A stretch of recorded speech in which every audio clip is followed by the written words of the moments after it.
pledge allegiance to the flag of the United States of America and to the republic for which it stands, one nation, under God, indivisible, with liberty and justice for all.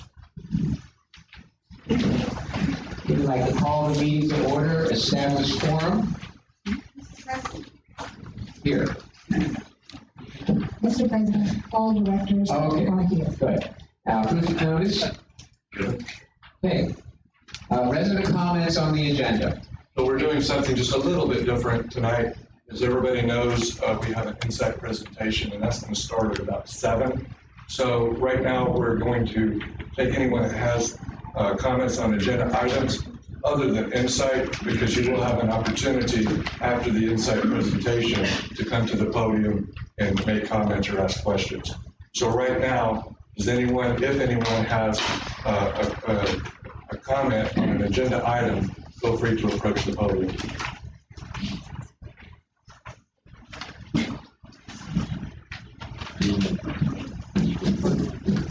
I just want to say, as it's Thanksgiving, I'm thankful for all of you. Name? Testing 1, 2, 3. It works. It works. Here you go. Speak up. I want to say thank you for all of you, and I appreciate all the hard work that you do, and I hope you all have a nice holiday season. And I'm just really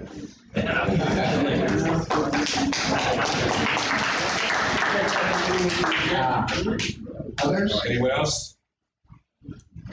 Okay. Okay. The next item will be the President's report, which will be quite brief because we got a lot of other things and other people have things that you'll be more interested in listening to than me talking about it. It's with great pleasure I give you the opportunity to have a very positive report this evening. Your board's been busy addressing the 84-acre project as 3 members recently met with Insight Engineering firm to discuss how this project impacts our community. We expressed our security concerns and have received positive acknowledgement and were promised that the developer would be consulted regarding his concurrence. The budget for 2020 has been formalized and set for the upcoming year. This year, we attempted to be very transparent in our workshops and presentation. Any feedback on how to improve going forward will be appreciated. The Clubhouse Improvement Project remains on track with several new developments to be announced during tonight's meeting. We think that finally, after a long period of uncertainty, that you will now see major progress. So buckle your seatbelts and get ready for the ride. Our electronic voting implementation is also on track with residents signing up for this option. I want you to know that I personally have completed my application and will be voting and receiving notifications electronically. This option will greatly assist our association financially, as well as provide a convenient and secure way for all of us to select our choice for board members in the future. We have lots of ground to cover this evening, and I want to proceed directly to the business of the meeting. But before I sign off, I want to personally wish you all the most festive Thanksgiving holiday ever. Thank you. Mr. President, we skipped forward approval of minutes. Okay, we can go back to that, but I wanted to get that out of the way. Okay, has everyone had a chance to look at the minutes? And there's more than one? The first set of minutes we will approve are the October 24th regular session. Okay, any corrections or additions?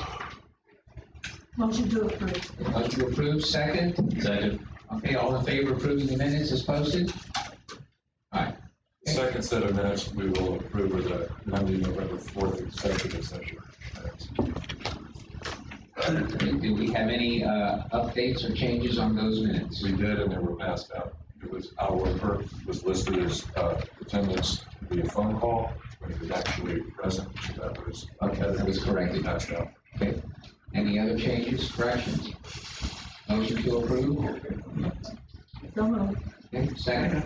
Okay, all in favor of approving the set of minutes as we just discussed? Okay. The next set of minutes will be the Monday, November 4th board meeting.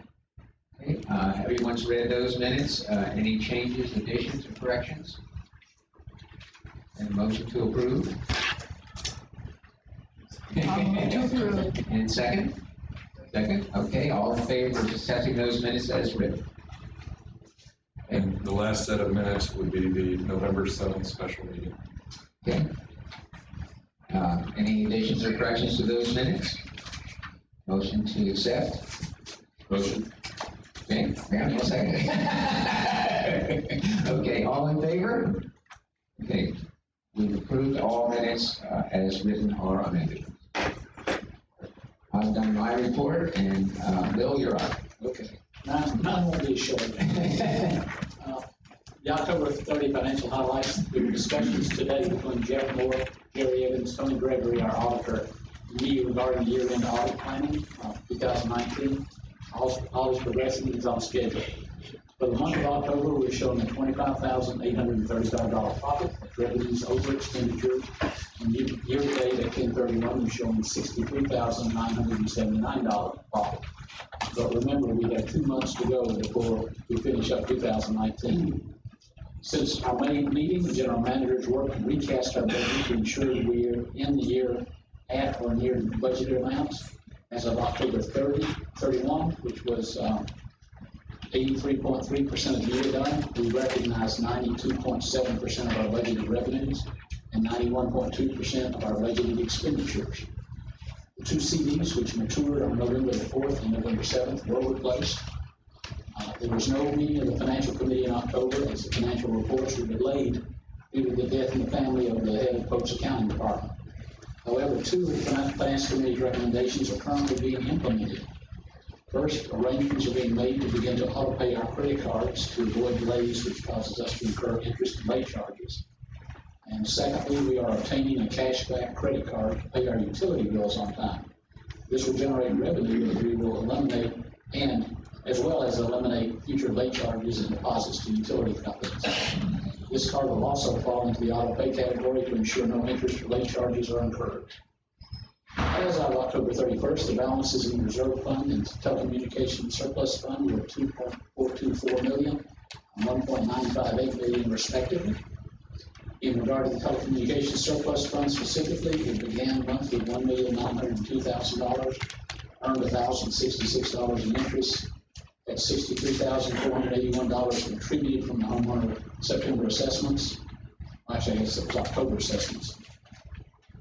And paid out $9,255 for an ending balance of $1,958,406.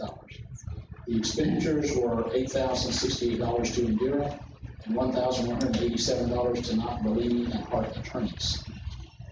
Finally, as stated before, the amount available to contribute to the telecommunications fund will be reduced by $4,314 per month.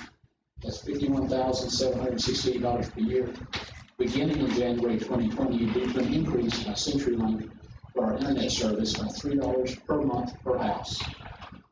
And additionally, by January 1, just a reminder, you'll need to contact either your bank if you make payments on your quarterly assessments through your bank, or BB&T if you go to BB&T and tell them to come to your bank and get the money, to change the amount of your ACH to $590 per quarter, which will be the new rate.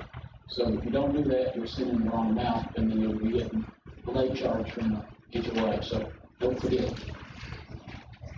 And that's fine. Thank you. My report's going to be a little bit longer than usual. We'll talk a little bit about access gates. I don't believe anyone would disagree the #1 issue in Sandoval are access gates. I wanted to take this opportunity to ensure residents have confidence in the HOA that we understand the issues out there, and more so that residents are aware of what steps have been taken or will be taken to minimize the issues that we have. First of all, it's important to know that the iron swing gates and the barrier arms operate separately from one another.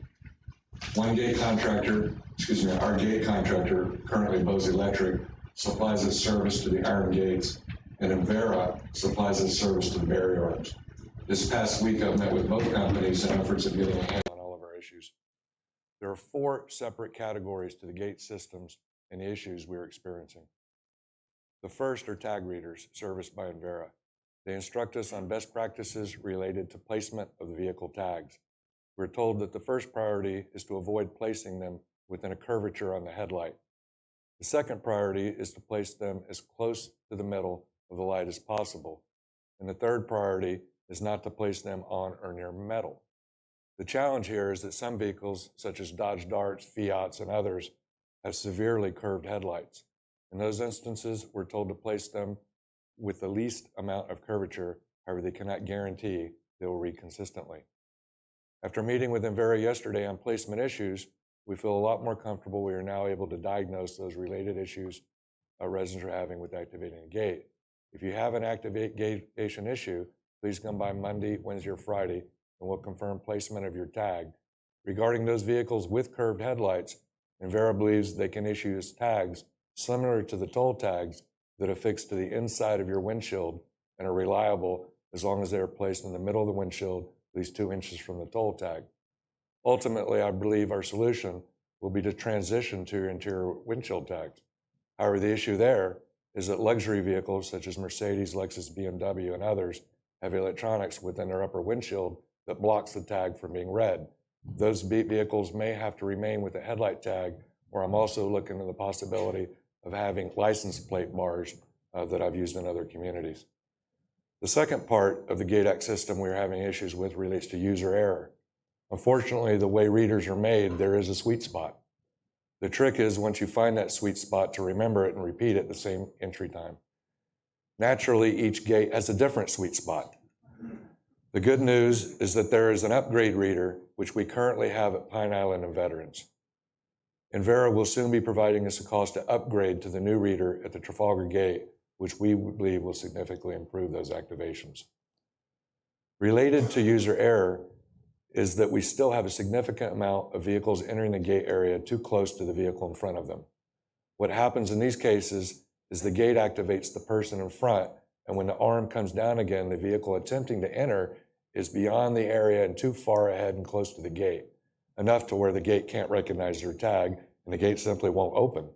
If nobody's behind you at that point, we've all seen it, the vehicle can reverse and reapproach, and then the gate usually will reopen at that point.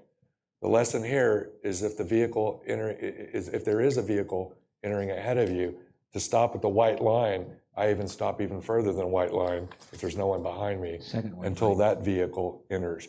But to wait at that point until the barrier arm comes down, and then if you approach, the gate should open. There's 2 white lines. There's the white line with the sign that said wait here until the barrier arm's fully down, and then there's a second white line further up, which you approach and stand while you wait for the gate to open once it's started, it's activated. Thank you.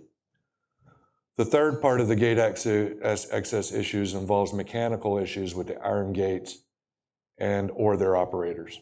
The gates and operators at Trafalgar and Veterans are at or nearing their life expectancy. As a result, the board will be considering a plan not only to replace the operators, but to redesign the gates as a 1-panel gate rather than the current 2-panel gate system.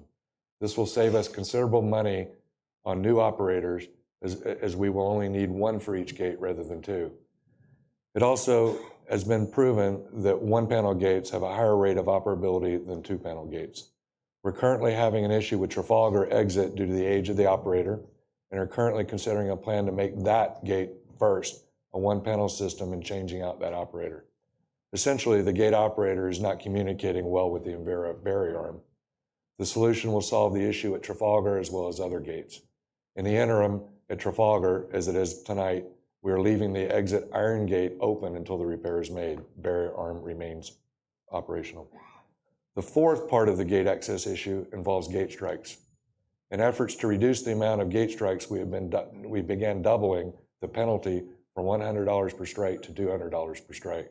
The additional $100 will not be levied as a fine, rather it'll be levied to cover damages. The justification is that while 1 strike may not damage the gate to the extent a repair is needed, after the 10th or so strike, combined damage, that will cause us to have to replace the barrier arm and use those funds. Related to gate strikes, we also have some vulnerability on exit gates as we do not have license plate cameras at those gates. We're currently soliciting bids for those cameras so we can consider them in the near future. There's a widespread belief that most gate issues we have involve gate strikes. While many gate issues are caused by gate strikes, I believe they are almost equally distributed among user error, tag placement issues, aging gate operators, and gate strikes. Lastly, our security committee is currently reviewing protocols and procedures related to gate strikes and gate issues in general, as well as reviewing camera footage daily.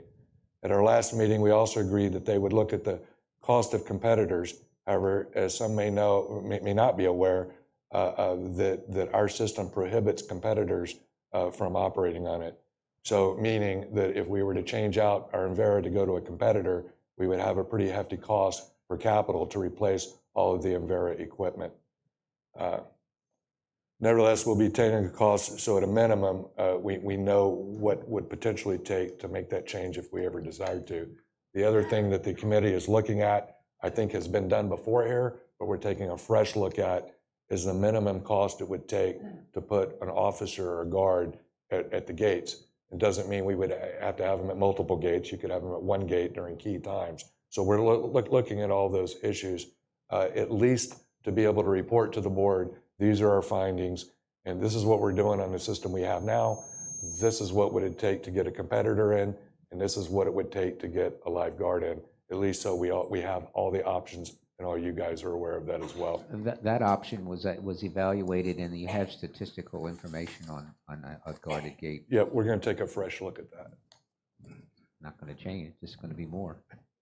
I also wanted to announce that this Thanksgiving, the office is going to be closed on Thursday and Friday. So if you have any business to do, be sure to come in Monday, Tuesday, or Wednesday. Also, for those of you who use the clubhouse a lot, we've made a change to the way the door lock system works.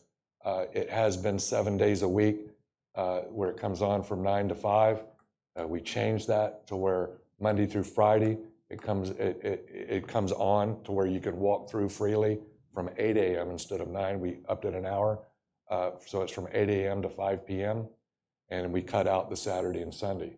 So as a result, it's pretty easy to remember. Monday through Friday, 8 to 5, you won't need your card. All other times you will.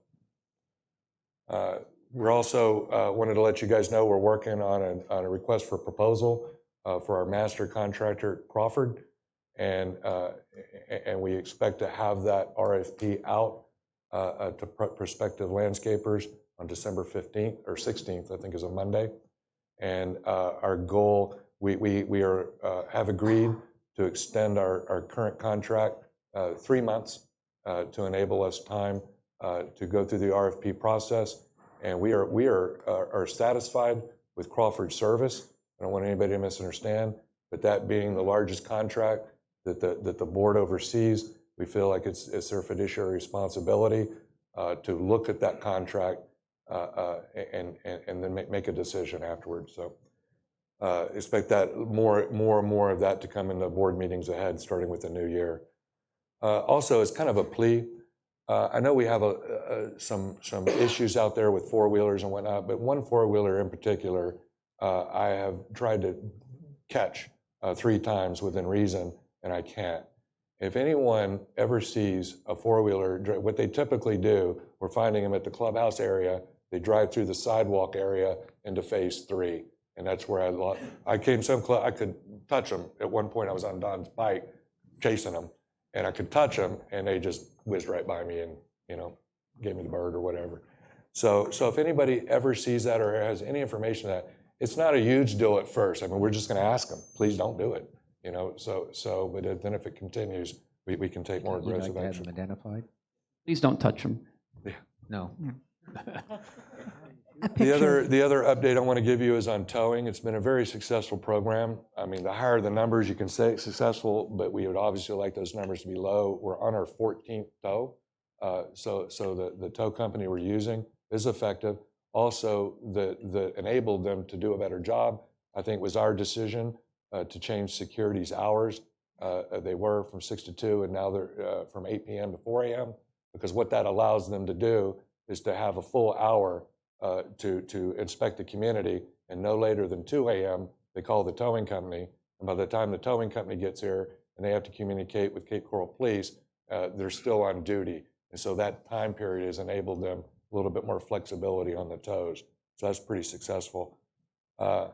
Also wanted to let you guys know that we are aware of an issue. It's come up several times, and that is changes to our governing documents and use restrictions as well. And I will be talking to various committees in the board in the near future. You'll probably start hearing about that January and February. It's a very long-term project. I've been through it twice. It's very expensive, and it could take us, what I envision is a committee formed, whether it's a standing committee, ad hoc committee, or a subcommittee, but a committee of folks formed to study these, make recommendations to the board, would obviously be vetted well with the homeowners, because it will require a homeowner vote to change the governing documents. And I think realistically, we're probably looking at not this annual meeting, but the next is what would like, unless we decided to hold a separate meeting for that, which we very well could do, depending on how long the project takes. And really, where I'm speaking to is there's a lot of language, if you've ever looked at the documents, to know that are really, I don't want to say slanted towards the developer, but includes developer issues that no longer are pertinent for us. So those would be extracted. And then there's obviously some guidelines and rules that we want to firm up a little bit. Last thing I would say is just kind of along the lines of the four-wheeler is the way we look at it as a management team is, if we have all your eyes out there in the community, please feel free to call us for any issues, whether it's the ATV, whether it's a light out, whether it's bees forming around a certain area, whatever you see out there, don't always assume. We only have one maintenance tech, so don't always assume that these things are seen. I do know we have a perimeter fence issue. Some people brought it to my attention. Jerry talked to me about it tonight. We're looking into that right now. So any types of those issues, please give us a call. It helps us out. So thank you. Jerry, would you like to have, if people take pictures of something, would you like to have the picture of either the person on the ATV or? Even better. Yeah, so Even pictures, better. don't approach, pictures are better. Grab that cell phone. Jerry, if I could just make one comment on safety and security. For the audience, if they don't know, every board member gets a copy of the security report every night to see what's going on in the community. And there has been an issue in Somerville where at 2 o'clock in the morning, I believe it's the third time, someone's been pounding on a resident's door, and they've tried to contact the security. In my 27 years in public safety, if somebody is pounding on your door at 2 o'clock in the morning, you are to call Cape Coral Police Department. Don't wait for the security. Don't leave a message on our voicemail. That is an issue where somebody is there who probably shouldn't be there. If you don't know who it is, we need law enforcement's intervention with that, minimum as a trespass. Call 911. Correct. Agree. That's an issue in every community I've managed. A lot of people don't know who to call, and security are eyes and ears. They're not law enforcement. Thank you. Concludes my report. Thank you. Okay, ad hoc committee reports. The first one is Clubhouse improvement. And we've selected Bill Tubb to do that. We've got a half an hour, so that should be possible. The Clubhouse Improvement Committee's met several times since the last board meeting, and there are a couple of items that we are recommended for the board's approval. First, the total budget for the project, both hard and construction costs and auxiliary costs, are presented. The board has been, the budget's been reviewed by our construction manager, Mark Stevens. He feels that this is adequate to construct the addition that we're looking for, and has accepted that these numbers are absolutely a worst-case scenario. Our goal is to come in under budget, and Mark and his group are currently working with this budget to give us a preliminary idea of the square footage we might expect. We are confident with this 2020 budget, this project will be fully funded by February 2021, and Mark stated that this is a realistic time for completion. We will consult with the Finance Committee about this budget and the costs as they are incurred. Our discovery over the past 9 months is that one area grossly understated originally was soft costs. The Sandoval community was misled during the Clubhouse presentations about both the amount and the makeup of soft costs. They were misrepresented as small costs and intimating non-significant. We acknowledge people are going to be surprised by these costs, but to bring this project to a successful completion, these costs must be included. Our number one goal going forward is to be direct and transparent on this issue and share real costs with you. The budget is presented, was reviewed by the Clubhouse Improvement Committee members and is recommended to the board. And I'm about to show it to you and go through it. Let me see your stick. Just a minute. Sorry.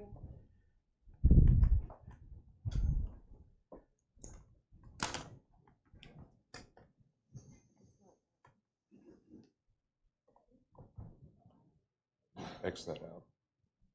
Just get out of there. plug it in, get that out of there, whatever, wherever that, is that just the home, okay.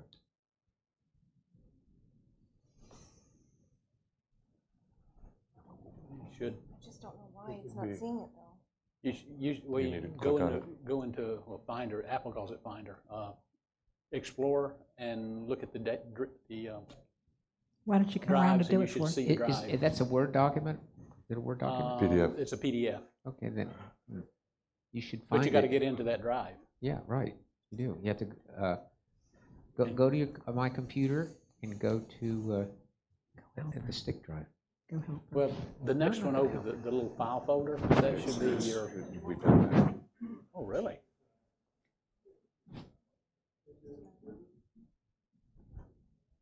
Well, Insight's going to have a lot of problems then. I'll have to say, one of the things that is Here we in the go. reserve is $34,000 to upgrade our audiovisual equipment. That is not going to be done in this building. We're deferring that to the new construction. So I don't think that's. there is hope sometime in the future. There's no reason. Okay, I can do Here we that. go, Jen. This is so frustrating. Yeah, why don't you? Well, we I have think to I accept think that that. people deserve to see the hard copy of this, and if we. We're making 50 copies right now. Okay, all right, because you can't understand this if you don't have it in front of you. And I was going to suggest that we email blast it to everybody tomorrow. And then so- have this put on the website or with an e-blast both, so. Yeah, Shall we Okay. skip to the next one? Let's go back. Okay, next. Finally, the committee's looking to expand the Clubhouse Improvement Committee to have a group available to coordinate communications with the community as the project progresses and relay concerns the community might have to the committee. We do not need additional construction people, but project managers, communicators, and community leaders to assist in our goal of, again, being open and transparent with all cost, timelines, and progress going forward. We recommend the following additions to our committee. Number 1, Melanie Palmer. Number 2, Lori Bernard. Number 3, Patty Dressler. And number 4, Jacob Meyer. So can I have a motion to add those people to the Clubhouse Improvement Ad Hoc Committee? To make that motion? any discussion? All in favor of adding these 4 people to our Clubhouse Improvement Committee for the purpose of transparency and communications both to and from the committee to the residents and from the residents back, please signify by raising your hand. We all did. Aye. Okay. Finally, the committee these committee members will be working closely with our HOA Communications Committee and Doug Willett to make sure that transition and that communication is taking place as possibly as efficiently as possible. Until we get the funding budget, do you want to go to another one, or you want me to just start going over it? I just would make one more comment in addition that I thought of as you were reading your report. On Monday, the construction manager and a potential architect will be here on site and looking over the project at 10. So if those committee members that are added would want to come, it certainly would be beneficial. First-hand information is better than something someone else tells you. So Monday at 10. And at that time, we think Mark might give us some idea of the square footage that we're talking about. Right. But that's if he and his people can get all those numbers crunched. All right, so now we're going to table this discussion and we're going to move to the next item on our list, and that's the Taylor-Martison litigation report. Progress. That's it. Done? Okay. Okay, capital improvement projects.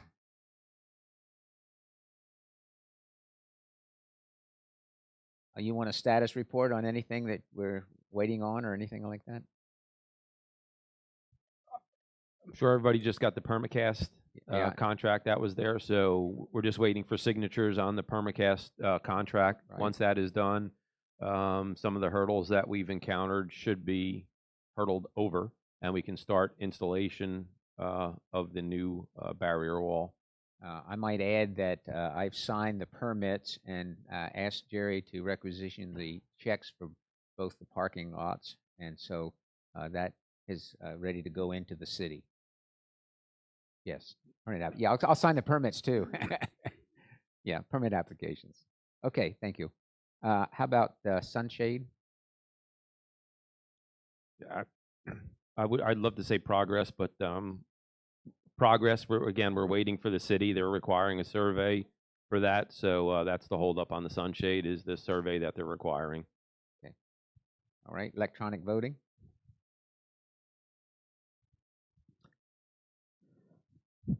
Our committee has met 6 times since the last board meeting.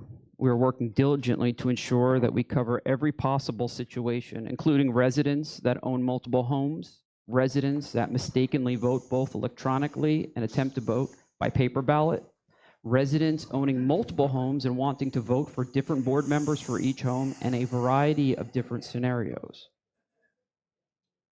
A workflow process is being constructed to, can you hear me okay? A workflow process is being constructed to ensure both electronic and manual ballots are secure and successful. In the mail, you've received options to sign up for 1, electronic voting, and 2, the ability to opt into receiving all HOA communications electronically. You can sign up for 1, you can sign up for both, or you can sign up for none. It's your choice. I will note that once you sign up, you also have the choice to revoke any of those options at any time. I cannot stress enough, though, the material impact we will have on our staff resources and our finances for signing up for both options. Currently, we expect to spend $20,000 on postage alone next year. We have forms available here tonight. We have forms available at the front office, and we'll gladly email you forms. We are also having our first information session on December 4th at 6 o'clock. We encourage you to come out and ask questions. Hit us with the hard questions. Try to stump us, challenge us. In addition, we're working on setting up a small test vote and then expect to be doing a larger test vote in the near future. Also, some reminders, we have a 1-800 number where you can ask direct questions from Baker ballots. We also have an instructional video available. We've also confirmed that you will be able to vote electronically up until 5 o'clock on the day of the election. With regard to the instructions that recently came out in the mail, there are a few points I'd like to mention. The instructions were completely drafted by our legal counsel, Rob Caves from Becker Poliakoff, who was selected by the previous board. These exact instructions have been sent out by Rob Caves to over 100 communities. Mr. Caves stated he has never had a single objection or a request to revise these instructions, ever. These instructions have no impact on your ability to appeal the election, nor do they take away any rights set forth by statute or our governing documents. Most importantly, we want to encourage you to vote. We want residents in Canada, across America, and Europe to have confidence in their ability to vote. We want residents to be able to click and vote rather than having to mail a ballot. We also want to save money. I want to thank Marilyn Stout, Doug Willett, Lee Brohl, Denise Neifelt, and also recently Chris Bechtel for putting in tremendous amount of hours to help us get this up and running. Thank you. Okay, Bill. Thank you, Ron. Let's return back to the clubhouse improvement and look at our cost analysis. Okay, this is our proposed. Everybody read that, okay? Okay. This is our proposed budget, and like I said, we've told our construction manager, this is a worst case scenario. If we can come in under this, we want to come in under it. We will not go over it. There will be no change orders. There will be no additions. This is it. He understands that. When we get an architect, the architect will understand that. We're going to go into it day one knowing this is it. So construction hard costs for a total project total of 1.9, actually it's 1.934. Number one is renovation of the existing building, the one we're sitting in. That's $175,000. That will come from reserves because we have $235,000 scheduled in reserves to be spent on this building sometime within the next 10 years. So what we've said is we'll spend it now. That means in 7 or 8 years, we will not have to be doing the renovation that the reserve study initially counted on. And we will utilize those funds to get a fresh new building here. The new building construction, which will be funded from the telecom fund, and that includes a maximum of $50,000 for the parking over by the tennis courts, is $1,725,000. And then, like Don said, there's $34,000 for AV equipment, which again is scheduled to be spent this year on AV equipment in our reserve study. So the money is in the reserves for that. So that gives us a total of $1,759,000 coming from the for the new building, and $175,000 for the existing building, for a total of $1,934,000 total budget for construction. Additional scope, renovation of the existing building is funded from the reserve line 5.500. It's going to be completed contemporaneously with the new building so that we won't have mobilization, demobilization, additional contractor costs. It will all be done at one time as one project. The projected soft costs, and again, these are estimates because until we get them, and this is the area where Mark Stevens had the most heartburn on it, because he said these are questionable. They are architect, civil engineer, and the civil engineer is the thing that he doesn't know what that's going to be yet. Permitting cost and inspections for the city of Cape Coral, we've got $160,000. Now, if the civil engineer is going to cost $100,000 more than what we planned on, so that's going to be $260,000, then the $1,725,000 is going to come down by $100,000. We're going to do that before we put the first shovel in the ground, so it's not like we're going to have to change after the fact. If the bottom numbers change, the top number changes appropriately. We've got additional soft costs. We've got a contingency line of $150,000, and it is our intention not to spend that. So that would bring the total cost that you're seeing here down by $150,000, but it's only prudent to have it there just in case they strike an artesian well or something that nobody knows about when we're digging. And then construction manager, 6% is what he agreed to at $1.9 million. That's $114,000. So that's $424,000 in soft costs. And again, I'll go back to my report earlier. In all the presentations that we were given before voting on proceeding with this project, we were told there would be some small amount of soft costs included for professionals. Well, $400,000 isn't soft, and the $122,000 that we've already spent isn't small. But it is what it is. So if we want to proceed, we've got to eat it. So that gives us a total project cost of $2,358,000 even. Funding will come from the telecommunications fund of $2,149,000. And again, with the reduction in our contributions into the telecommunications fund next year because of our budget changes, we fully expect to have total funding early in year 2021. And that's on Mark's timeline, so we won't need the last money until that time to pay him his retainage. And $209,000 will come from reserves for a total of $2,358,000. Any questions or comments? Do we want to open this now for comments? Does anyone have any comment? Would you come to the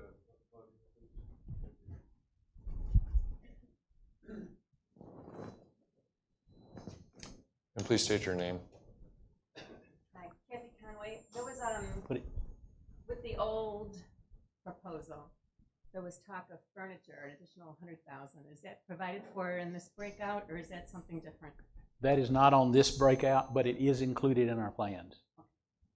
So, out of the reserve fund or the? No, it would be additional telecommunication contributions.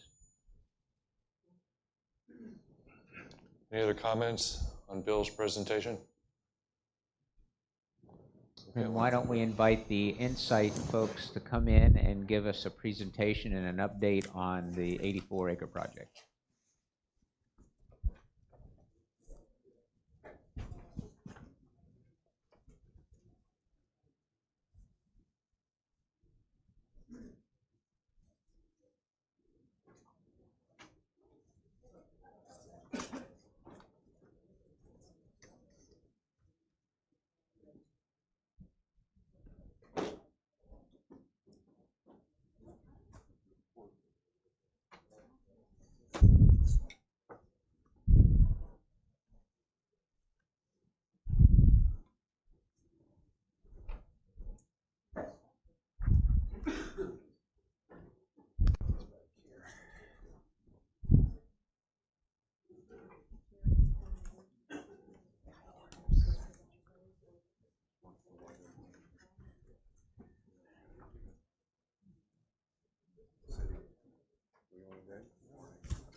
wanted to take a break, but that happened fast. And since we're the main event, right, may as well get started. You have to get close to the microphone. Can everybody hear me okay in the back? You guys use it? All right. Oh, a little closer. Okay, it's really sensitive. I may, because we may move around. So my name is Rosemary Fusco. I'm an AIC planner with Insight. I'm taking pictures. I love pictures. This is Brian Smith. This is Brian Smith, the project manager and also the head of civil engineering and principal at Insight as well. So we're both here to answer your questions. We have a little presentation. I'm going to keep it super brief because the most important part are questions, and I want to make sure we get to everybody. So I'll just run quickly through the plans and make sure I touch on everything that I can, and then we'll field everything that we can. So, did I miss anything? You only introduced 2 of the 3. Oh, I'm sorry. Yes. I'm sorry, Craig. Do you want to introduce yourself? Well, this is Craig Young. He's the property owner's representative, so he's also available to answer questions. Cool, yeah, good timing. Wow, okay, cool. So this is just, I know that this is impossible to see. We're also gonna have handouts for you, and we have a couple boards, so you can come up after this, and we'll stick around and so you can get a good look at everything. This is probably what you saw in the stuff that was sent around and in the public application with the city. Thank you, because the next 2 slides are very important. But this is this is the general plan. You'll see that the interior drives and the development is based around where the upland is on the property, the net land area. And I think we'll get into the details in a little bit. So I'm gonna move on to this. I just want to summarize, since we met with the previous Community Association Board last year in the early and in the late summer of 2018, and we presented this plan and had a conversation about it, and then our application to the city was submitted shortly thereafter in October of 2018, so the conversations with the community just preceded the application submittal, and since then the application has been under review in the city, so under review for more than a year. And since then, there have been a few changes to the plan. Things have been removed, so including the removals. There was a removal of the number of units. There's a section I'll show you in a moment where the units were removed. The sun shelters that had originally been proposed were removed as well, so those are no longer included in the application. I know that was a part of conversation. So, and then the removal of any boat launches in the water bodies that are shared with the Sandoval community, those were removed completely. So those are not in the application at all. And in the hearing examiner hearing, you will have probably heard us discussing a number of deviations that got very confusing, so I'll just count them down. There are 6 total. There are not 8, there are 6. The number 1 are seawalls, so I won't get into the weeds going over all the details on this stuff unless you want me to, and then I will gladly elaborate on any of this stuff, but seawalls are typically required for tidal areas that are going to have wave action and have water increase, so they waived that requirement for certain locations on this property. Some areas will have seawalls, but the other ones will have sloped lake edges, so they will be able to maintain a green atmosphere and have vegetation and native species. So that was very important to us. The next one are canopy trees, so normally canopy tree numbers are generated by the gross land area, not including water bodies, because there are not usually water bodies of this size. So in this case, the city is using a ratio for canopy trees on the net land area. So that's upland, that's a developable area. So that's the second one.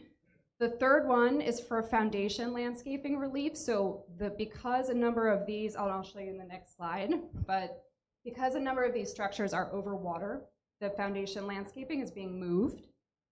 And then the fourth is type A landscape buffer. So that's for the buffer on the upland area. That is just going to be, well, here, if I can show you.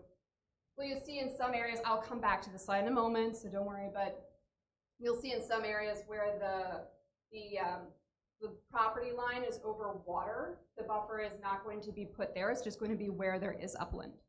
So let me go back so I don't lose my place. Oh, and the next two are EDS standards. Those are for engineering design standards. So those are typically for transportation networks, roadways.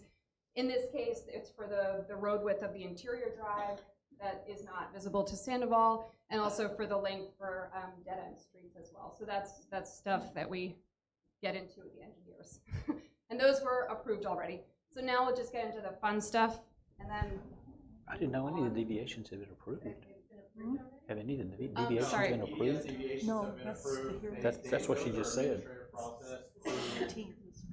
But she just said they've been approved already. That's all internal to the project. Oh, yeah, sorry. I don't know if you can hear in the back. Sorry. Oh, I'm sorry. Basically, what EDS deviation stands for is engineering design standards. Those are deviations that are submitted directly to the City of Cape Coral that are typically not subject to hearing examiner's purview. However, we kept these in because they were all part of an old PDP when we were going through this process, so we kept it in. But those two processes are reviewed and scrutiny by the directors of both Public Works and Community Development, and those have both been signed off on. And again, interior of the project, those are road drives and dead ends at like cul-de-sacs. Yeah, sorry, I was not clear on that. Hopefully everyone can see this. Please, if you can't see it well enough, yeah, you want to pass. I just want to make sure everybody gets a good look. Well, yeah. Oh, Brian, will you bring a couple up to the board at the front as well? Thank you. So I just want to, this illustration was not in the application with the city, so you may not have been able to see it. This shows the proposed interior drives with the proposed buildings, and also you'll see the property line, and it's hard for me to point.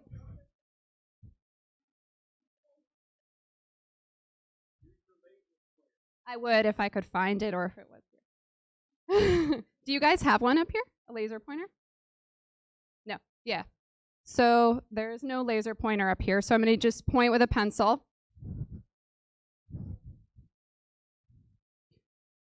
So there is a line that runs along here, and this is just the example, but in this drawing it runs along the whole property, and that was a part of the original survey. It shows the water line of where there is actually water and then where there's developable land. So you'll see that line comes actually like this.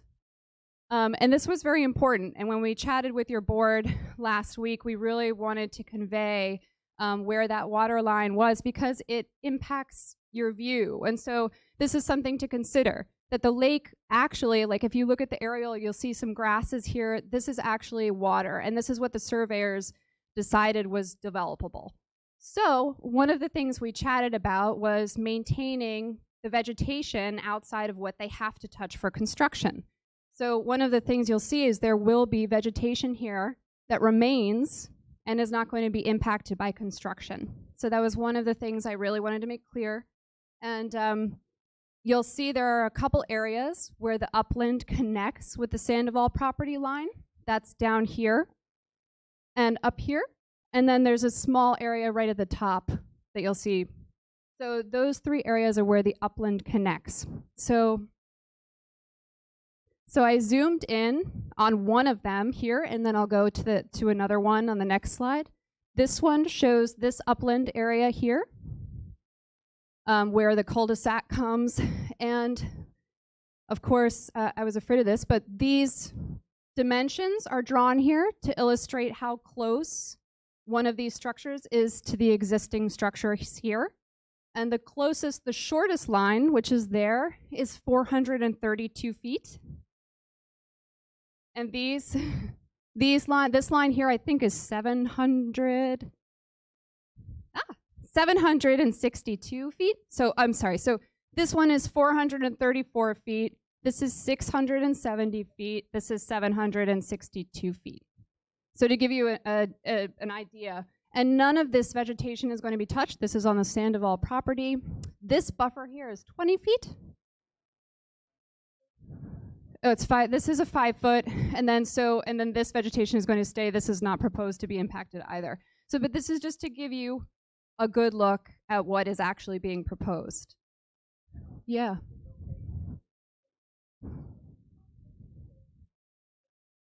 So, yeah, you're talking down on the south end, right, these guys? All right, let me move on to that next. I just want to give everyone... It's okay. I just want to make sure you have time to chat too. We can keep this informal if, you know. I'll just run through this. Do you want me to run through this and then field questions? Hold on to it? Yeah. I promise I'll get to it. Or we will. Yes, and yes, Dawn's right. I'll go back as many times as you need to look at the slides. So I'll move on to the, oh, you did? Thanks. So this area, so again, it's the same map. This is just a snapshot, a zoom in to one of the areas, the upland area that Dawn was just indicating on the south end, the part that's closest. So this is the part where the proposed structures are closest to existing structures. This is this property down here. These are the existing structures here. This is the property line, and the proposed structures are over here, which I hope is you have your handouts. And so this property line, this has a landscape buffer, and these proposed buildings are a certain distance off of this property line. Brian, can you tell me about I'll let Brian talk about the buffer. Basically, the question was, how close are those multifamily buildings from your existing multifamily buildings? Well, our required setback, if you look at required setbacks, we're 25 feet.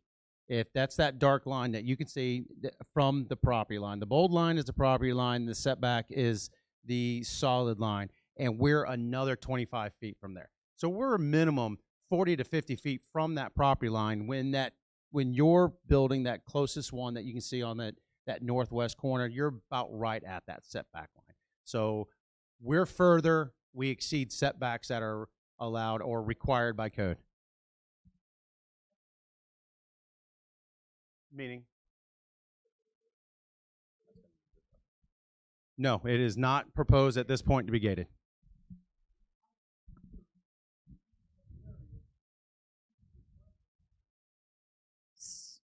Okay, so can you repeat the question?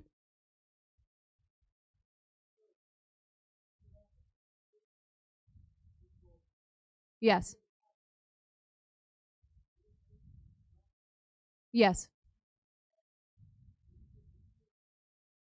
So can people? So I'll repeat the question. Yeah, no, it's okay. Okay.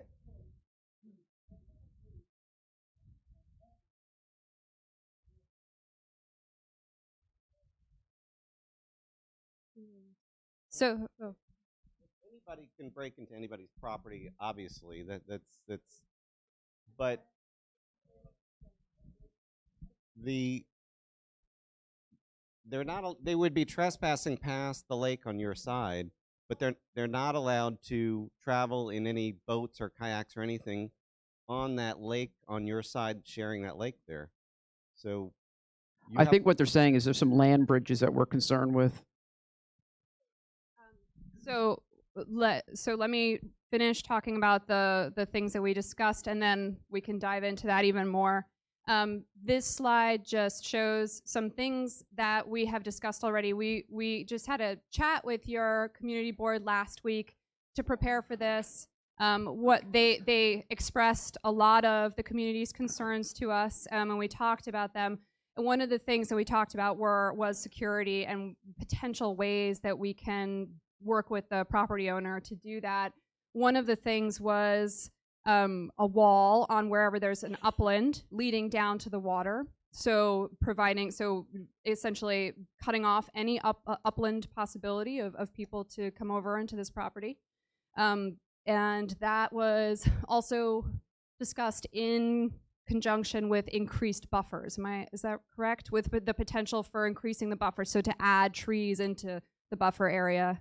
I see some, nods.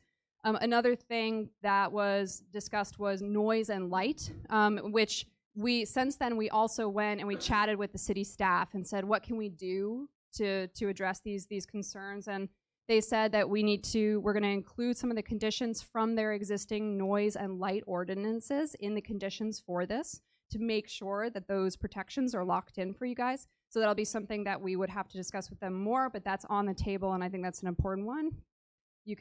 And then as I already kind of pointed out to you, which is very important to everybody and what the board really had strong feelings about, was the retention of that native vegetation along the lake. So really making sure that that stuff is not removed, that view is maintained. And then, as I just said, the concentrated trees along the buffer areas that are on the upland.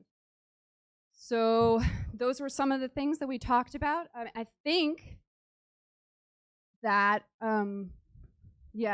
that concludes for now. Let's start taking questions, since that is the most important thing. Do you want to start off with questions?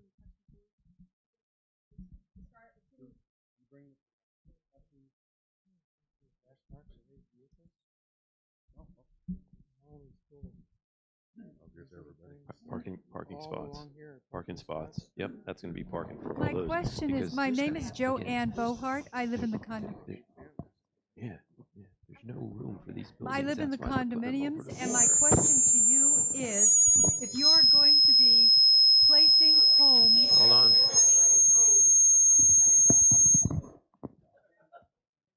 If you are going to be placing homes over the water, how are you going to keep the greenery? Because I look and see this every day. I see hundreds of birds nesting in all of that greenery. And I'm just curious as to how you're going to try to preserve that unofficial open air natural sanctuary for animals and still put houses over the water. And I hoped you could answer that. I like this thing. Okay, so I will try to answer as best as I can, because Rosemary did a good job. I'm going to go to the aerial to kind of show you. If you take a look up here, Rosemary's correct. When we got a survey, when we get a certified survey, when we have to submit to both the Water Management District and to the City of Cape Coral and everybody else, the water's edge legitimately comes out like this. You can see where these units are over the water. It comes out like this, and then it kind of cuts back through and then goes through your lake. So we share a lake. Your community, our community, we share that lake. These are all borrow pits. So whenever they build these units over the water, you can see this greenery and what you call it, like the reeds, etc. We're not going to disturb as much as we don't have to. We only want to disturb enough to build. But if you take a look here, there's probably 100 feet that we won't touch, that will always stay there and will be maintained.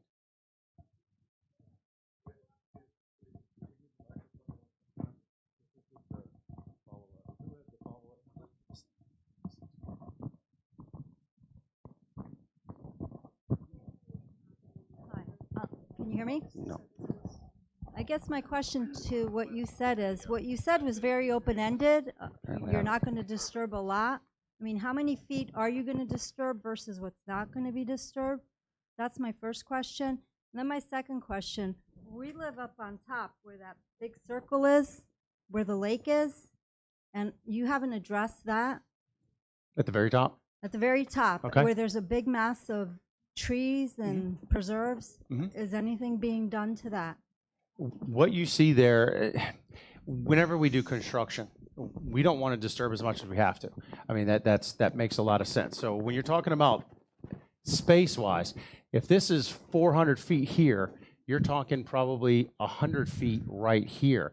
If we're, from the property line to our first building, it's probably around 100 feet, 85 to 100 feet. To the buildings that you see here, it may get a little closer here or right here, but you can see there's a stretch of existing vegetation that we don't want to touch.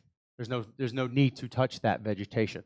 On the top here, on the very top corner, you can see how we have, if you look at one of the aerials I may have passed around, there's a existing, or not an existing, but there's a proposed path. It's a walking trail that connects our community together internally. And again, up in that top right corner, if we don't have to disturb it, we're not going to disturb it. The issue, what we have, is the majority of the trees on this property are all Australian pines. The city of Cape Coral requires us to remove them. They require it. And then also, with one of the deviations that we were talking about, we have a general tree requirement. We have one tree per 1,000 square feet of area that we can build. So it will be replanted. Not in the sense that you see with these big, huge Australian pines, but it will be replanted. And that's a good question. Well, let me just point out to the first question about the area on the top, because I didn't get to point this out before. That area up all the way at the north part that you're referring to by that northern water body, you can see a little bit of it here, that there are no houses proposed there. There were in the beginning, and those were removed. This is now just a multi-purpose trail, no cars. So I just want to point that out. That's the part that wraps around to the top there. And then the second question was what types of trees? Brian, there's a landscape plan, so go ahead. Basically, the type of landscaping that we're going to have is City Cape Coral requires a certain percentage of native trees. That's in their code, and I believe it's 75% required as native trees. So what you're going to get your live oaks. You're going to get, now granted, some of this could be a little bit brackish type water just because of a long time ago. So you may, on your side, if that's not as brackish, we may get maples and bald cypress. So we may get green buttonwood. We're going to get royal palms, sable palms. So if you drive through your community and you see the trees that have been planted, because when this was a brand new community back, I think 14 or 15 years ago, exactly that. You're going to replant a community. Yeah. There was another question. I don't think they're here today to ask our input for potential changes. This is done. So as far as where a tree is going to be or things hanging over the water, that's complete. So again, they're not here asking us what changes we would make. I don't think we have any input on changes. We can come up with concerns, and they can listen to those concerns, but this is finished. And I believe it is. Has not Cape Coral approved this? No. No. Cape Coral has not. No, it's going Cape through. Coral has asked for our input. Yeah.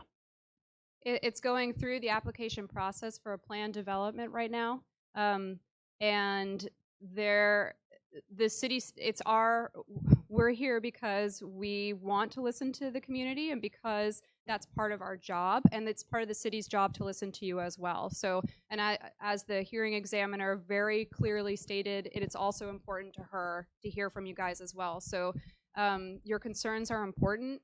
This is private property, so those rules apply. However, your neighbors and your input's important. So I think that's really important. If I could interject one time real quick, just a little bit of history on this piece of property. We went through a future land use change a long time ago, and this was back in 2018, and the future land use was changed to allow for multifamily development. Since then, when we had the meeting with, it was your older board, we made application for what's called a plan development process, a PDP. Since then, August of 2019, the land development codes have totally changed within the city of Cape Coral. They totally revised their zoning code. They, without us, rezone this piece of property, what's called RML. That's residential multifamily low density. That's 16 units per acre. 16 units per acre at 85 acres is like 1,359 units. Permitted or allowed by right. All I'm saying is that's allowed by right, but no, ma'am, all I'm saying is entitlement process by right, you're allowed, but we're not doing that. So just like for example, the height limitations on an RML piece of property is 50 feet. Those are your height limitations. We are proposing a 2-story townhome community that is 2 stories. That's it. And in the areas that you see there. So I just thought it was important to tell you that the Cape Coral zoned this piece of property to RML. City of Cape Coral did. We did not. They did. They did it through an initiated Cape Coral zoning change. My question is this going to be a rental community or are these going to be sold homes?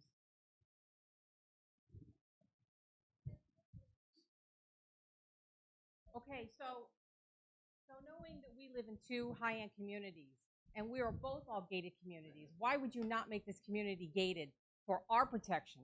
That's a question for the property owner. We'll, if the representative wants to field that question. Do you want this? I have two questions. The first is, how many acres of land are out of the 84 acre parcel? Is basically up or dry? Dry. About 35. Buildable. So About 35 acres Yep. will have over 300 units. Mm-hmm. So that's Well, we're allowed 16 per acre. Yeah. They do On per the whole acre thing, for not just the yeah, uplands. gross land area. Yeah. Yes, ma'am. the second question I have is the trees that you plan to leave. I hope you look at, you can see the guano on the trees already. Migratory birds come through there. Mm-hmm. And of course, you know the Act 1918. You've got to do something about that, keeping that open. And another thing is, I was over at our neighbors today playing golf, and there was a golden eagle there. It's not nesting here in Sandoval, and it's not nesting in royalties. So therefore, it's got to be nesting on your property. It's not. Throughout this process, we've had environmental consultants and scientists go on the site. And what they do is they do a detailed evaluation of wading birds, gopher tortoises, you name it, indigo snakes. We have all what's called protected species, and eagles. There are no eagles on this piece of property. They tend to not, again, the eagle that you guys had on your site was on a pine tree, at the very beginning of the property a long time ago. This site is full of exotic vegetations, almost 100% exotics. Regardless, once we put a shovel in the ground, the city of Cape Coral is going to require us to remove the exotic trees because they're nuisance trees, they spread. That's in any code. That's in City of Cape Coral code, that's in Lee County code, that's in Bonita Springs, Estero. No matter where you go, you don't want Brazilian pepper, you don't want Melaleuca, you don't want Australian pine because it spreads like wildfire and it's not good to have. So therefore, what we're going to try to do is we're going to try to do this project in phases where we retain as much as we possibly can until that phase starts. So that's where we are. But we did have a full environmental conducted on this site. Yeah, and the environmental consultant, the environmental reviewer will be at the next hearing as well to elaborate on that because that is important and that's their job and they do it really well and take it very seriously. So.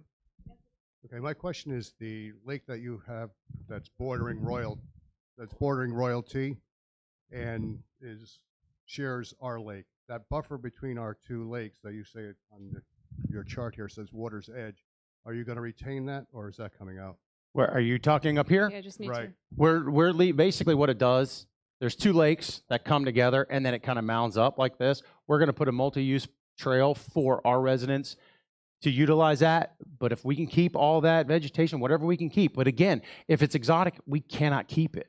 If it's on our site and it's exotic, it has to go. We're not allowed to keep it, but it will be replanted because again, it goes back to the canopy trees required. We're required like 1,400 canopy trees on this piece of property in only the upland areas. Well, when you mix in houses and you mix in, we will be stacking them, and more likely they go to the perimeters of the property. They go around the units that are on the land, but they also go around the perimeter of the property that help beef up buffers because we have to place them. All right, then is there going to be boat traffic allowed on that lake? Boat traffic not on your lake, no. There never was on your lakes. On your side of the lake. We are keeping that open as allowing for kayaks and our canoes. And is that right? But they're not connected. Your lakes are not connected. This is land. It will 100%. There's no connection. Okay, and the last, is there any future phases planned that we don't know about yet? No, this is the master plan right here. This is exactly what you see. So this plan is the total thing. There are phases within this plan. They're going to start down here, but what you're seeing is everything put together. Yep. I just have a question, and I'm kind of apologize a little bit because it feels like you guys are kind of on the defensive trying to answer a whole bunch of questions from the community. You had spoken earlier, I think it was a year ago, you had met with some residents from Sandoval. Who were you meeting with at that time? It was your Great old. question. It was your old property manager or the GM, Sean Wilson, Joe Kilrain, and then it was a resident. I don't see him here. It was Richard Yater. Richard Yater, maybe his last name. Yarlett. Yeah. Thank you. Yeah. We opened it up, and that's who contacted us, and we said, "Come on, we'll talk." We offered it up many times. We asked the board what they wanted to do.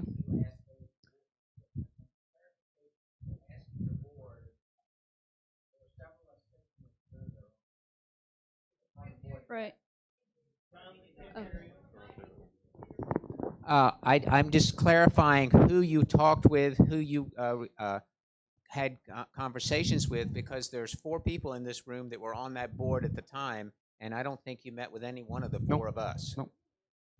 Again, his question was, I guess there was and you got to understand, we work for the property owner, and when this first came through as a future land use amendment, what happened was there was concerns from both Royalty and Sandoval. We reached out to both communities. We got in touch with whoever we thought was in charge in terms of Joe or Sean, had a sit down with, actually sat with them twice. We had no clue if they're not conveying that information to the board. We can apologize all day long, but we have no way to know that. Yep. So we did what we needed to do, just like Royalty. We reached out to Royalty. They came to our office. We had a group in our office, and we offered again and again and whenever, and just to kind of keep the communication lines open. But clearly, the way it sounds, that the communication lines were not that open. So we're glad to be here now. Yeah, and I mean, from your perspective, basically, you thought you were getting the feedback from the residents. We thought. Were there any objections at that time? Yes, actually, there were the same objections as these. However, at that time, what you got to understand is some of the residents, or what we heard from Mr. was that they thought this was a preserve. That was one of the biggest things. Was we thought this was a preserve because the old zoning on this piece of property was called Mixed Use Preserve Class 3, and what I guess the way we didn't appease them, but what that allowed 1.3 million square feet of commercial on that piece of property. Granted, we know there's big lakes, we get that, but you could have had a Dollar General sitting here, gas station. There's upland areas where they could have accessed and had commercial development. That's why when our client purchased the property, he wants to do townhomes. Therefore, we went through a full land use plan change. The city changed the zoning, and now it's permitted to do that. And the only thing that we're doing right now is going in front of the hearing examiner for those 6 deviations that you saw Rosemary present. And we can go with those in detail as well, because I think some of them are extremely confusing that a lot of people don't understand what they are. Excuse me a moment. We sitting up here, our current board members, some of us were on the board last year.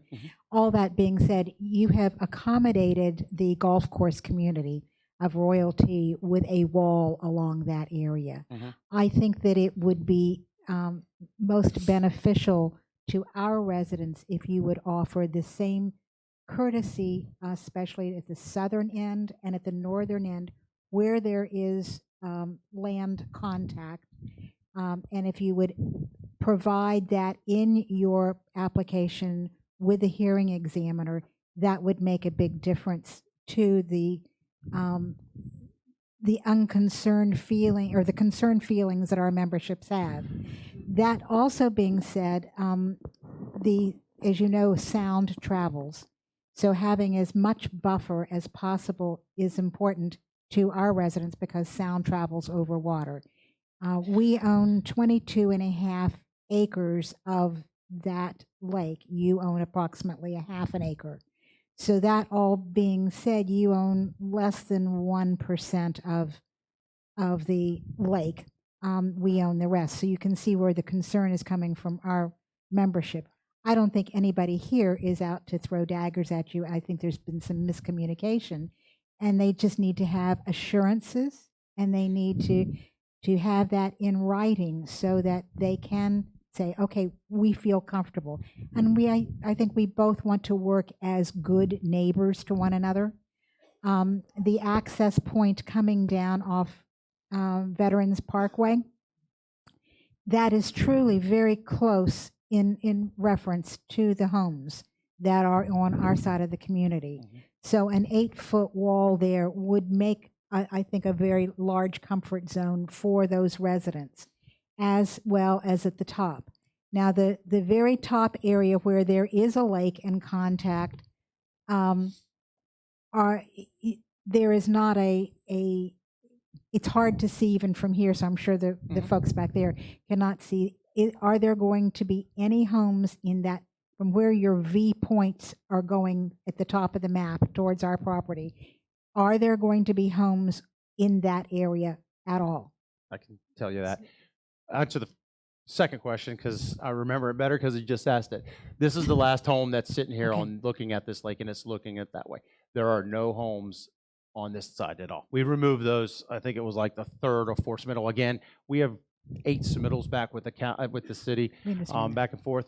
In terms of, I believe your first question is, we accommodated royalty.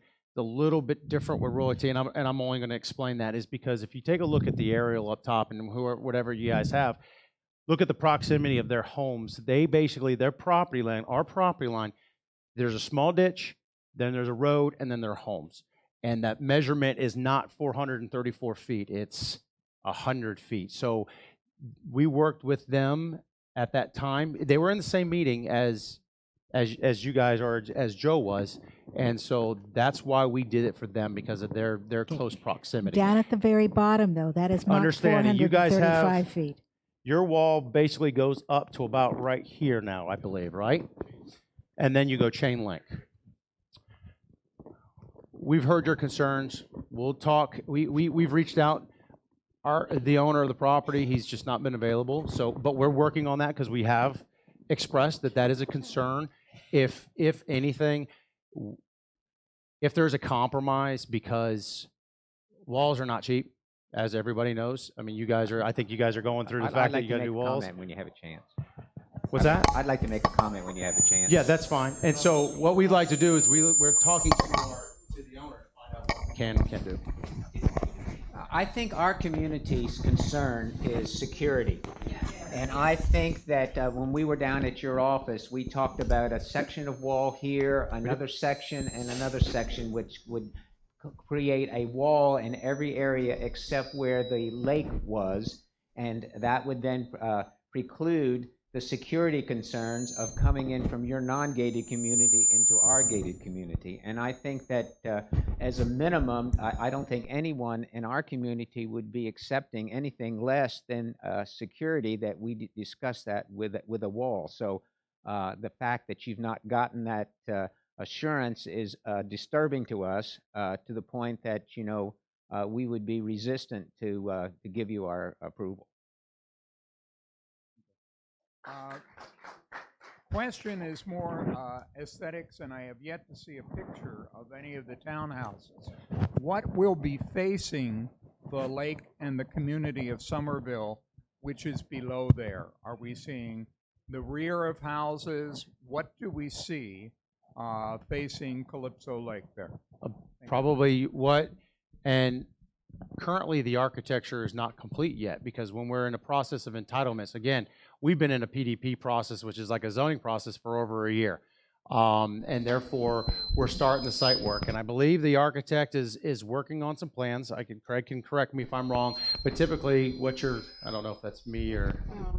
But, I think it might be this one. It's really sensitive. This is normal. This is not the typical phase where architectural drawings are shown. They normally come in later in the process. So just to let you know, it's not something that is normally presented at this time, but it will be presented down the line in a future phase. Yes, please.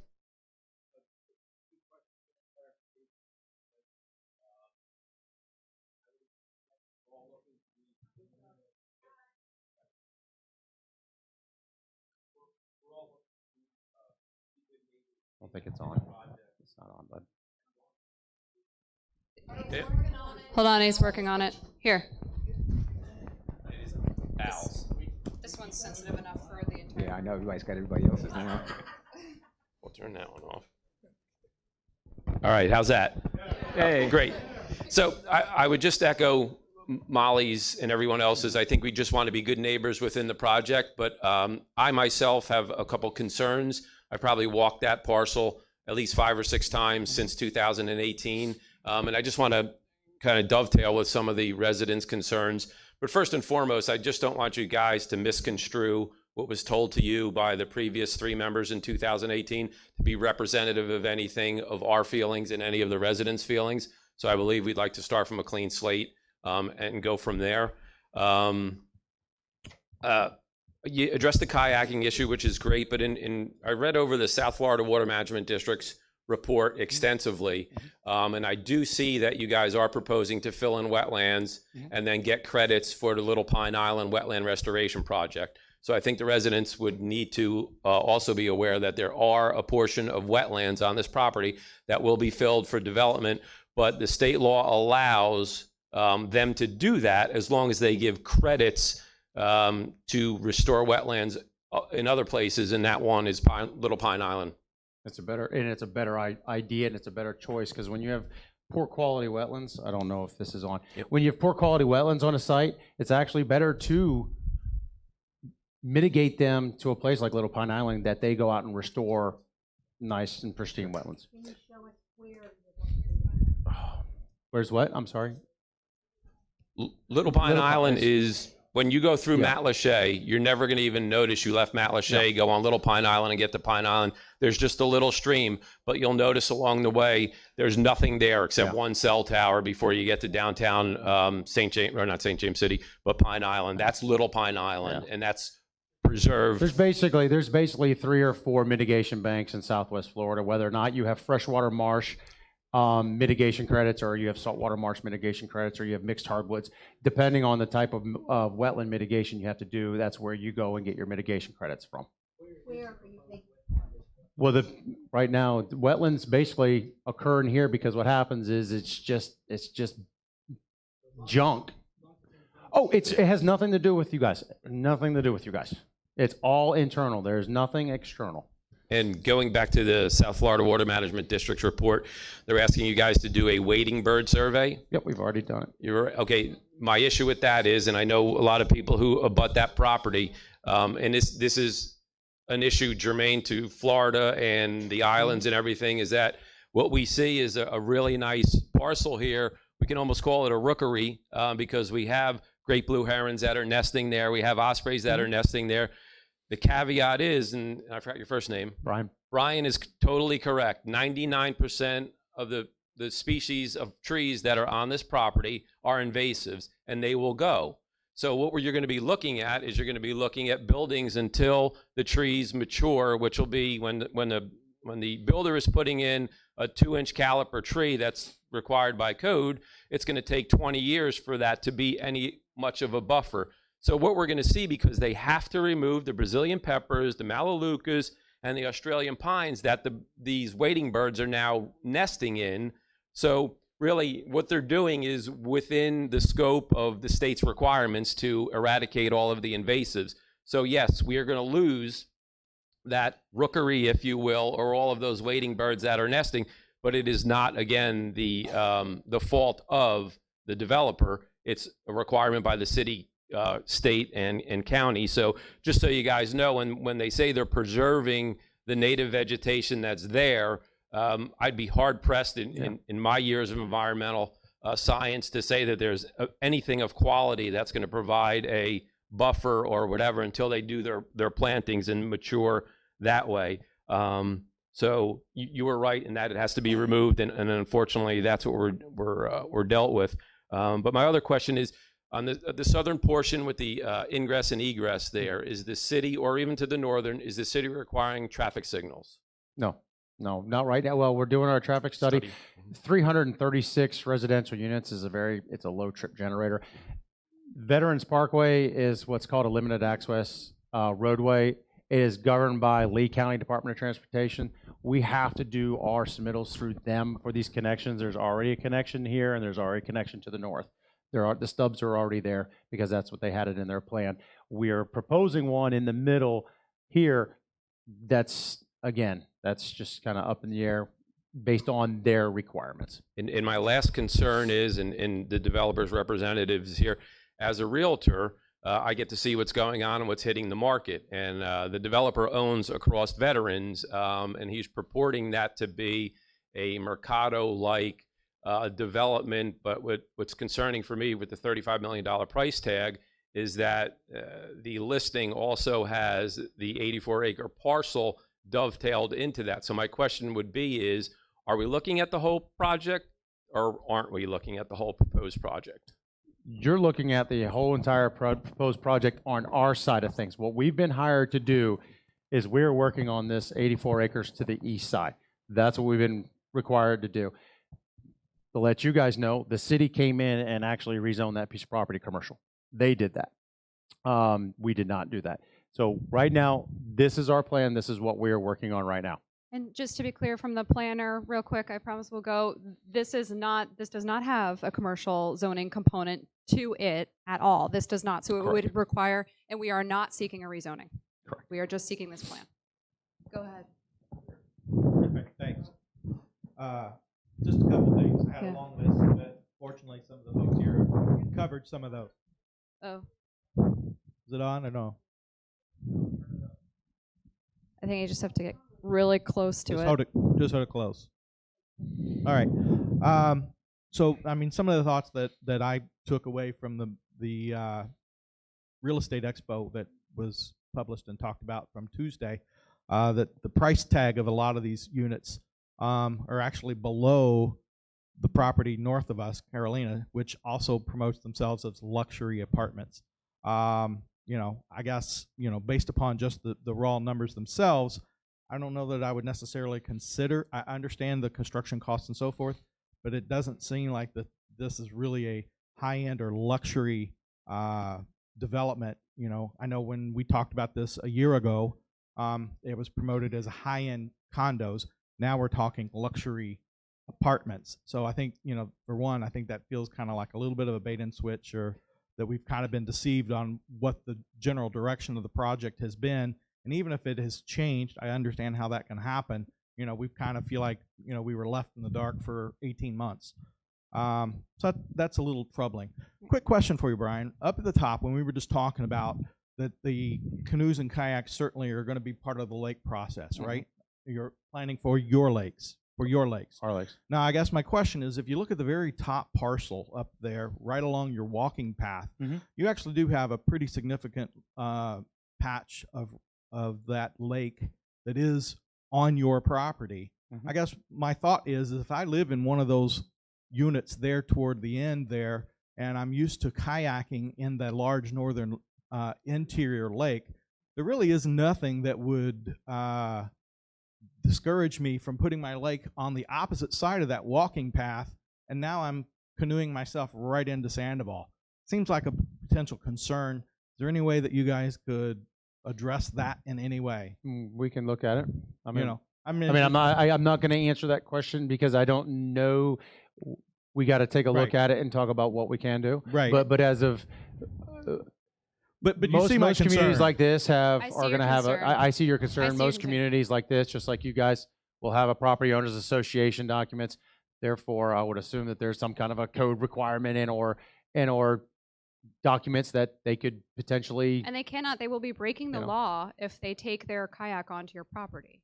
It's trespassing. So they cannot. But if they're in the do middle that, of the lake, it won't catching be, them is a little difficult too. So they cannot. Say that again. So there can be signs, and Right. they will not be allowed to have their kayaks on that side. But you follow my concern.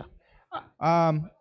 I know you guys are. You guys, whenever a project like this or something comes up, and you guys get kind of riled up about this, you're asking us something to do something right now. We have to go back and talk to our. I'm asking you. We have to go back and talk to our recognize the client. concern. Correct. That's all I'm asking. Yeah, and we take that. into I account. do want some clarification, perhaps.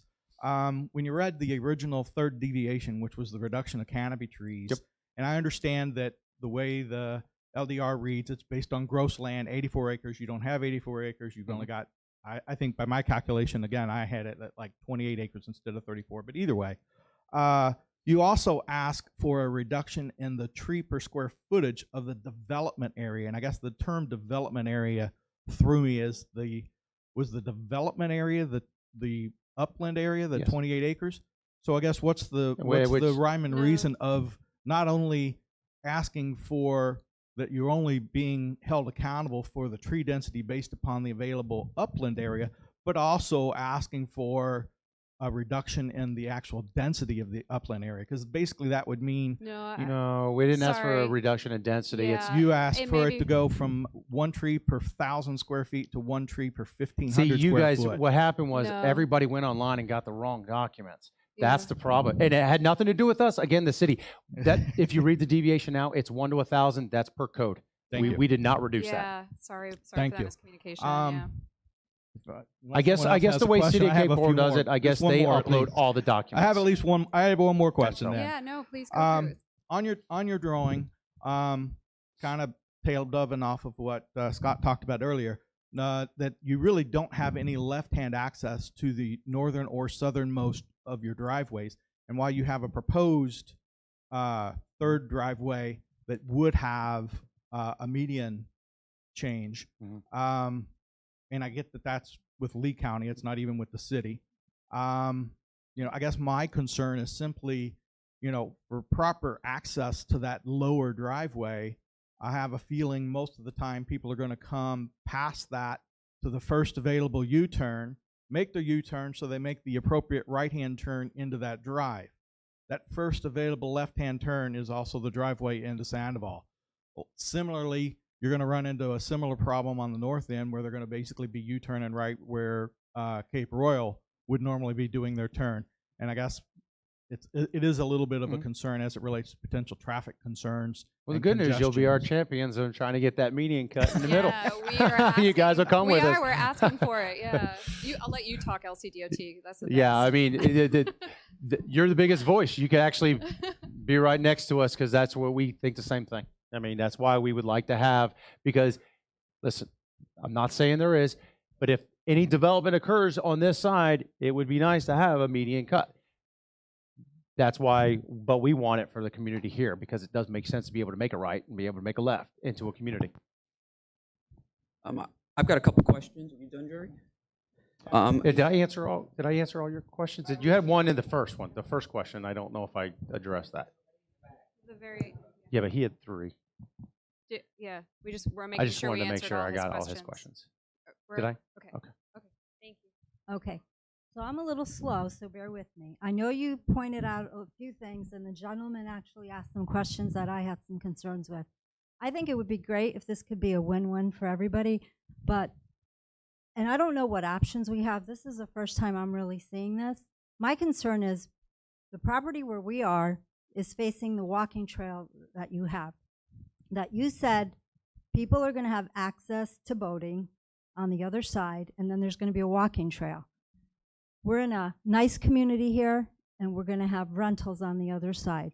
And with a walking trail, I guess big concerns about security, which has been mentioned already. I want to know specifically what's going there, what options we have as a community, what options do we have from a legal perspective, really spell it out. I mean, this is a great meeting, and I appreciate this, but we really need to narrow down a lot further, be specific as to the whole scope of the project, what's going to happen. I know you said this is the whole phase. I don't know. I want to see a lot more, and I want to see it clear because I'm really concerned. Well, even the aesthetic part of it. We're losing all those trees. Granted, as it may, that you have to cut them down, that's okay. But we're losing all that. Now we're going to have a walking trail with who knows who's going to be walking down that trail in a rental home. I don't even know what these homes are going to be going for, right? And what's going to end up there? Drugs? Drinking? I don't know if we want to cross that path. I don't think we want to go there. We don't know that. You don't know that. I don't know that, and I have a vested interest. Yeah, I agree. I just don't think that we want to get into who is going to live in a community. I honestly, that's. We're a gated community. You're putting a non-gated community. That's a concern. We hear you. We hear you. Understand.